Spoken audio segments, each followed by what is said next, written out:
I have one humongous issue with this set, and it has nothing to do with the Captain Rex minifigure. Let's talk about it.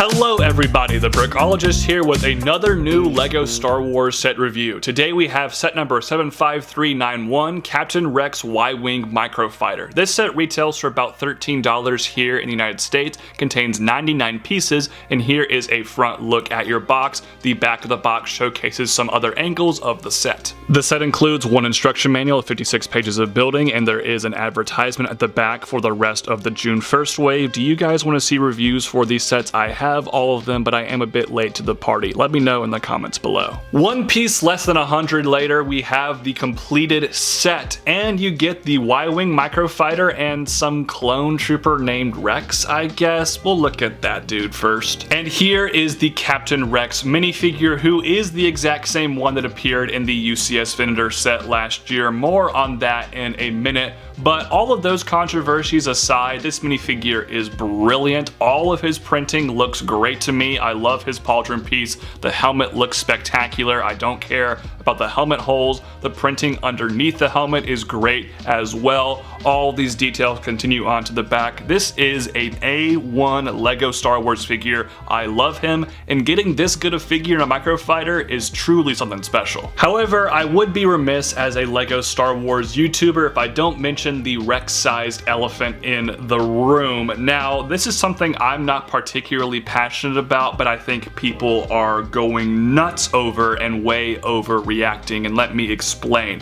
If you bought the UCS Vendor just to get one minifigure, you're a crazy person. That is an absolutely asinine thing to do. That set is $650, and I know you're gonna cry about the exclusivity of the figure. You know what's exclusive? The gigantic 5,000 plus piece vehicle included with that set. That is why you should buy that set, not for one stinking minifigure. And my other reason for not caring about this is, why are you so mad that a character as beloved as Captain Rex is now readily available to the public? There are a lot of people who don't have a ton of money. I know when I was a kid, I could hardly afford any LEGO set that was over like $30. So being able to get an iconic character like Rex in a $13 Microfighter would have been a dream come true, and I just know there have to be kids in the same boat right now. Also, the economy is going crazy. Inflation is running rampant. People can't afford the giant LEGO Star Wars sets all the time,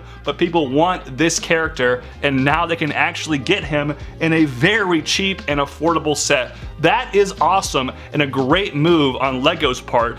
And if you are mad about this figure being included with this set, I really don't have too many words for you. That's just selfish behavior. I know that they technically lied about the exclusivity, but who cares? Rex should be available for everybody. The Clone Wars is hugely popular, and if it really bothers you that much, I think you need to check yourself a little bit. There are some certain LEGO Star Wars YouTubers, I'm not going to out anybody here, but I think you might know who I'm talking about just based on context, that have kind of poisoned the mind of LEGO Star Wars consumers to a point beyond repair, and it's ridiculous. So yeah, those are my thoughts on this whole situation. I think it's so dumb. I think people are overreacting. Just be happy that this minifigure is now available to the general public in an incredibly affordable set. Oh yeah, there's also a Microfighter included here. You might not even know that based on the discourse surrounding this product, and honestly, it's a pretty good one. Obviously, the proportions of this vehicle are not accurate to its appearance in the Clone Wars show, but that's just kind of the chibi style of Microfighters, and I think LEGO did a bang-up job with this design in particular. The shaping looks great from the top, and I like all of the blue. That is a very striking appearance. The front here uses a couple of flick-fire missile pieces as cannons, and there also are stud shooters on the side here. Obviously, if you push on those, they will launch, which is a nice effective play feature. The cockpit is about as simple as it gets, but your Captain Rex minifigure fits in there perfectly. Nothing particularly wild about the engine designs, but I do like the pink exhaust, and overall, this Microfighter is cute and I think a pretty fun design. So, what is the big issue with this set that is not the Captain Rex minifigure? Well, there is one thing in particular that really irks me about this Microfighter,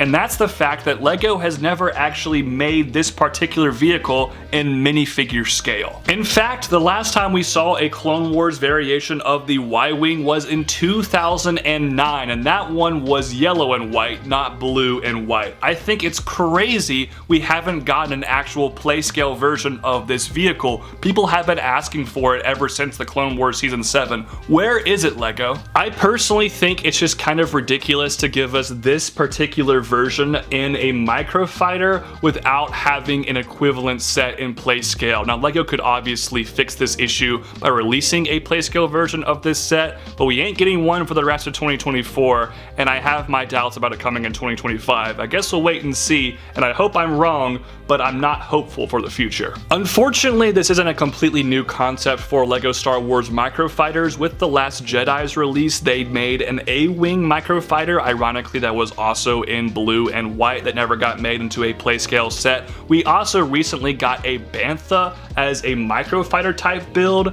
even though an official Bantha piece or build that's minifigure scale does not exist, and I really think LEGO needs to break this trend. The rest of this set I think is really fun. I wish it were $10 instead of $13, but I'm glad it's not $16 like the Mandalorian and Grogu's N1 Starfighter last year. I was afraid 16 was going to become the new standard for Microfighters. Looks like it might be 13, which is a little bit more salvageable. Overall, it's a very good Microfighter set that some people are freaking out way too much about. Unfortunately, I have my issues with the lack of an actual set of this vehicle, but that does not hinder the rating of this set in particular, which I'm going to give an 8 out of 10. Those are just my thoughts though. I'd love to hear yours in the comment section down below. Thank you all so much for watching today's review. Have a great rest of your day. Peace out. God bless. Bye-bye.